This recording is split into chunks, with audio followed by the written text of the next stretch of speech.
Hi friends, இன்றைக்கி நம்ம வீடியோவில் என்ன பார்க்க போகிறோம் அப்படின்னா குழந்தைங்களுக்கான வெஜ்ஜு சூப்பு அண்ட் ரைஸ் எப்படி பண்ணுறதுன்னு சொல்லி தான் பார்க்க போகிறோம். நம்ம பெரியவங்களுக்கு சூப் ரெடி பண்ணுறோம்னா அதில் கார்ன்ஃப்ளவர் மாவு அந்த மாதிரிலாம் போட்டு கொஞ்சம் கெட்டியாக கொடுப்போம். இது குழந்தைங்களுக்குன்றனால வெறும் காய்கறியை மட்டும் வேக வச்சு அதில் இருக்க தண்ணியை மட்டும் தான் நம்ம ஃபில்டர் பண்ணி கொடுக்க போகிறோம். இன்றைக்கி நான் அதுக்காக உருளைக்கிழங்கு, கேரட்டு, பீன்ஸ் எடுத்திருக்கேன். உங்கள்கிட்ட என்னென்ன காய் இருக்கோ நீங்கள் போட்டுக்கலாம். நீங்கள் ஃபஸ்ட் டைம் கொடுக்கறதா இருந்தால் ஒவ்வொரு காயும் சேர்த்து செட் ஆக விட்டதுக்கப்புறம் மொத்தமாக சேர்த்து கொடுங்க. இது இந்த காய்கறிகள் எல்லா குழந்தைங்களுக்குமே செட் ஆகும். அதனால் நீங்கள் தாராளமாக கொடுக்கலாம். கேரட்டு, பீன்ஸு, உருளைக்கிழங்கு போட்டுட்டு கொஞ்சம் ஒரு தக்காளி, ஒரு 4-5 சின்ன வெங்காயம் போட்டிருக்கேன். இதோட புதினா, கொத்தமல்லி ஃப்ளேவருக்காக ஆட் பண்ணியிருக்கேன். கொஞ்சம் 4-5 மிளகு, கொஞ்சம் சீரகத்தை இடித்து அதையும் சேர்த்துக்கிறேன். இதோட கொஞ்சம் மஞ்சள் பொடியும் உப்பு சேர்த்துக்கிறேன். நீங்கள் 1 இயர் கீழே இருக்க குழந்தைங்களுக்கு கொடுக்குறீங்க அப்படின்னா உப்பு சேர்க்க வேணாம். 1 இயருக்கு மேலே இருக்க குழந்தைங்கன்னா தாராளமாக உப்பு சேர்த்துக்கலாம். அதோட கொஞ்சம் பெருங்காயத்தூள் ஆட் பண்ணிக்கோங்க. இல்லைன்னா நீங்கள் ஒரு பல் பூண்டை கூட இடித்து சேர்த்துக்கலாம்.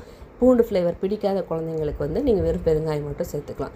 இதோட நம்ம தண்ணி ஆட் பண்ண போகிறோம். தண்ணி கொஞ்சம் எக்ஸ்ட்ராவே ஆட் பண்ணிக்கோங்க. ஏன்னா இதில் இருக்க தண்ணியை மட்டும் தான் நம்ம குழந்தைக்கு கொடுக்க போகிறோம். இதெல்லாம் சேர்த்து மிக்ஸ் பண்ணிவிட்டு ஒரு 4-5 விசில் விட்டுருங்க. விட்டதுக்கப்புறம் காய் நல்லா வெந்து வந்திருக்கும். இதை லைட்டாக மசிச்சுக்கோங்க. ரொம்ப கம்ப்ளீட்டாக மசிக்கணும் அவசியம் இல்லை. ஜஸ்ட்டு தக்காளி இருக்க சாறு இறங்குற அளவுக்கு மசிச்சா போதும். மசிச்சுட்டு அதில் இருக்க தண்ணி தனியாக, காய் தனியாக பிரித்து வச்சுக்கோங்க. இந்த தண்ணியை அப்படியே டைரெக்டாக குழந்தைங்களுக்கு கொடுத்துடலாம். அந்த காயை வச்சு மட்டும்தான் நம்ம ரைஸ் ரெடி பண்ண போகிறோம். அதுக்கு கொஞ்சம் ஒரு கடாயில் தேவையான அளவு நெய் ஊற்றிக்கோங்க. இல்லை எண்ணெய் கூட ஊற்றிக்கலாம், உங்களோட ஆப்ஷனல் தான். நான் நெய் சேர்த்துக்கிறேன். இதில் தாளிக்கிறதுக்காக கொஞ்சோண்டு சீரகம், கொஞ்சம் சோம்பு, கருவேப்பிலை போட்டு நல்லா பொரிய விட்டுருங்க.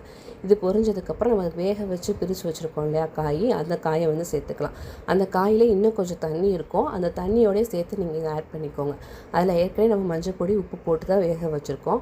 ஸோ இதில் கொஞ்சம் மிளகாப்பொடி, சீரகப்பொடி, கொஞ்சம் கரம் மசாலா இதெல்லாம் ஃப்ளேவருக்காக நான் சேர்த்துக்கிறேன்.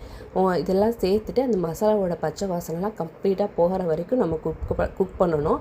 இதில் உப்பு உங்களுக்கு தேவைப்பட்டுச்சுன்னா இன்னும் கொஞ்சம் கூட உப்பு சேர்த்துக்கோங்க. சேர்த்துட்டு இதோட மசாலா வாசனை கம்ப்ளீட்டாக போகிற வரைக்கும் நம்ம நல்லாவே குக் பண்ணணும். இது எல்லாம் குக் ஆகி வந்ததுக்கப்புறம், நல்லா சுருண்டு வந்ததுக்கப்புறம் நம்ம தனியாக ஒயிட் ரைஸ் வேக வச்சுருப்போம் இல்லையா, அந்த ரைஸையும் சேர்த்து ரைஸோட இதெல்லாம் கம்ப்ளீட்டாக சேர்கிற வரைக்கும் நல்லா மிக்ஸ் பண்ணி விடுங்க. ரைஸோட எல்லாம் மிக்ஸ் ஆகி வெந்து வந்ததுக்கப்புறம் அடுப்பை ஆஃப் பண்ணிவிட்டு உங்கள் குழந்தை எந்த பதத்தில் சாப்பிடுமோ அந்த பதம் வர வரைக்கும் நீங்கள் மசிச்சுக்கோங்க. இப்போ தான் ஸ்டார்ட் பண்ணியிருக்கீங்க அப்படின்னா இதுக்கு ஆற விட்டு நீங்கள் மிக்ஸில் அரைச்சி கூட கொடுத்துக்கலாம். இல்லைன்னா நம்ம தேவையான அளவு நம்ம மிக்ஸ் பண்ணி நல்லா மசிச்சு கொடுத்தா நல்லா சாப்பிடுவாங்க. ஒரு டிஃப்ரெண்ட் ஃப்ளேவரில் இருக்கனால கொஞ்சம் நல்லாவே சாப்பிடுவாங்க. நல்லா ஹெல்த்தியாகவும் இருக்கும். ட்ரை பண்ணி பாருங்கள் கண்டிப்பாக. தேங்க்யூ.